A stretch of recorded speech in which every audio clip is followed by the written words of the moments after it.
किरकोळ वादातून मैत्रिणीचा गळा आवळून खून केल्याचं सांगत एक तरुण ईश्वरपूर पोलीस ठाण्यात दाखल झाला। त्याच्या या माहितीने पोलीस यंत्रणा हादरून गेली। त्याच्या माहितीनुसार रेस्क्यू पथकाच्या मदतीने पोलिसांनी तातडीने मृतदेह शोधण्यासाठी मोहीम राबवण्यास सुरुवात केली। सायंकाळी उशिरा मिळालेल्या माहितीनुसार त्या मैत्रिणीची दुचाकी ताकारी येथील नदीपात्रात आढळून आली आहे। या घटनेमुळे बोरगाव आणि ईश्वरपूर परिसरात खळबळ उडाली आहे। संशयित तरुण हा ईश्वरपूर पोलिसांच्या ताब्यात आहे। आर्थिक वादातून ही कृत्य केल्याची चर्चा परिसरात सुरू आहे।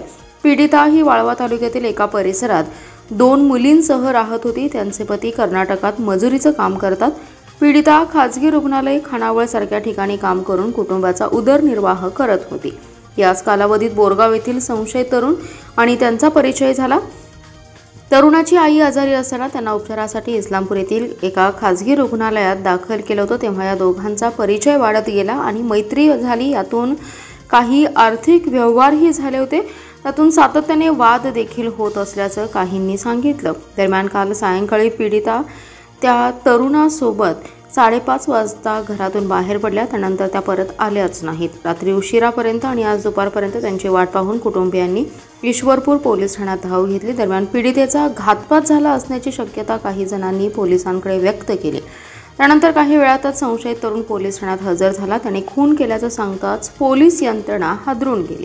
मैत्रिणीचा गळा आवळून खून केला। त्यानंतर तिचा मृतदेह पोत्यात भरून कृष्णेत फेकून दिला। त्यानंतर दुचाकीही फेकल्याचा दावा त्याने केला।